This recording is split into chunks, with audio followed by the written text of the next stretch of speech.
طلال صاحب، یہ دو بڑی سیاسی جماعتیں ہیں. آپ پنجاب کی سیاست میں آپ کا ڈومیننٹ رول رہے گا الیکشنز کے اندر بھی، جب بھی الیکشنز ہوں گے تو طریقہ کار کچھ ہمارا زیادہ مہذب قسم کا ہونا چاہیے. آپ آئیں اپنا جلسہ کریں، پروٹیسٹ ریکارڈ کرائیں، یہ آئیں اپنا جلسہ ریکارڈ کریں، لوگوں کو مار پٹ جائے، سوٹیاں پڑ جائیں، سر پھٹ جائیں، پولیس والوں کو مار پٹ جائے، پبلک پرائیویٹ پراپرٹی ڈیمیج ہو جائے، تو یہ تو کوئی بہت اچھی نشانی نہیں ہے.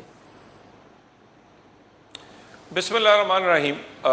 ملک صاحب، میں تو کہوں گا کہ آپ نے بڑا اہم سوال کیا ہے. آپ کمپیریزن جو ہے پچھلے دو دھرنوں کا جس کا یا لانگ مارچز کا اور ان کا دونوں لانگ مارچ کا، پچھلے والا بھی اور یہ والا بھی، یہ والا آپ کمپیریزن کر لیں. جو فضل الرحمان صاحب کا لانگ مارچ تھا، جو بلاول صاحب کا تھا، وہ کئی ماہ پہلے اناؤنس کیا گیا.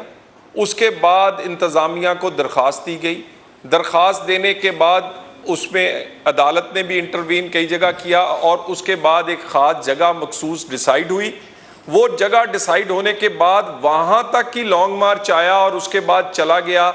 پورے رستوں میں تمام صوبائی حکومتیں اس کو سیکیورٹی دیتی رہی. مجھے یہ بتائیں، صادق آباد سے لے کر اٹک تک پنجاب حکومت کو پتہ ہی نہیں ہے کہ کون سا جلوس کہاں سے نکلے گا اور جائے گا کہاں؟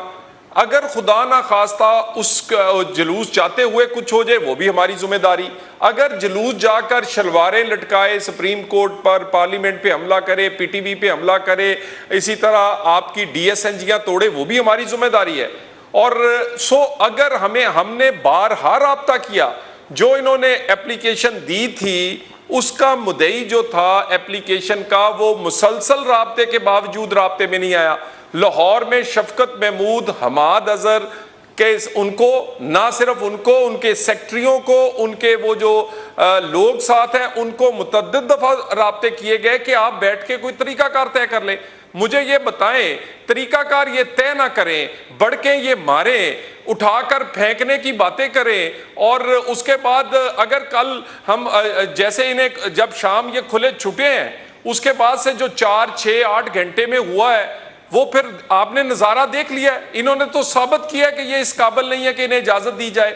اور پچھلے لانگ مارچ کی میں طلال صاحب ایک چیز فرمائیے، یاد ہے ملک صاحب جی، ایک چیز بتائیے کہ سپریم کورٹ جب اس میں مداخلت کرتی ہے اور ساتھ ان کا ایک 3 رکنی وفد آتا ہے پرویز خٹک کی سربراہی میں، شاہ محمود، اسد عمر، اور آپ کی جماعت سے اور پیپلز پارٹی سے وہ مذاکرات کرتے ہیں، اس کے اندر اسٹیبلشمنٹ نے بھی فیسیلیٹیشن کی کہ آپ دونوں بیٹھ جائیں. تو اب الٹیمیٹ کیا ہے اس فیسیلیٹیشن کا، اس ٹاکس کا نتیجہ کیا نکلا ہے؟ سر گزارش یہ ہے کہ یہ لوگ تو اپنی مرضی کا ہے نا جی.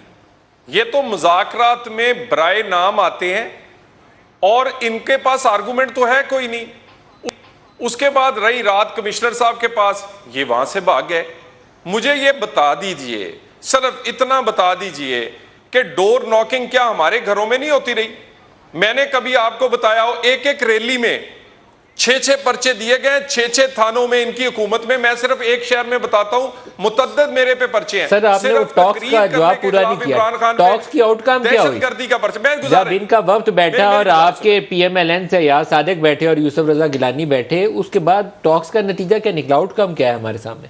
میری گزارش سنیں نا، میں وہی آپ کو بتا دوں نا. دیکھیں نا، یہ ٹاکس جو ہیں اس سے پہلے آپ ان کا دیکھ لینا، رستے کھلے ہیں، کوئی انہوں نے گفتگو کا انتظار نہیں کیا، آگ لگانی شروع کر دی ہے، ہنگامہ آرائی شروع کر دی ہے. یہاں پر بختر بندوں کو آگ لگ گئی ہے، کراچی میں پولیس کی گاڑی کو آگ لگ گئی ہے، پولیس والوں کو زبردستی بلا کے نعرے لگوائے جا رہے ہیں. ان کی خواتین تک وہ بدتمیزی والی ویڈیو آپ نے چلائی ہے، وہ سب کچھ شروع ہو گیا. اور مذاکرات تو انہوں نے کیے نہیں، دوڑ گئے.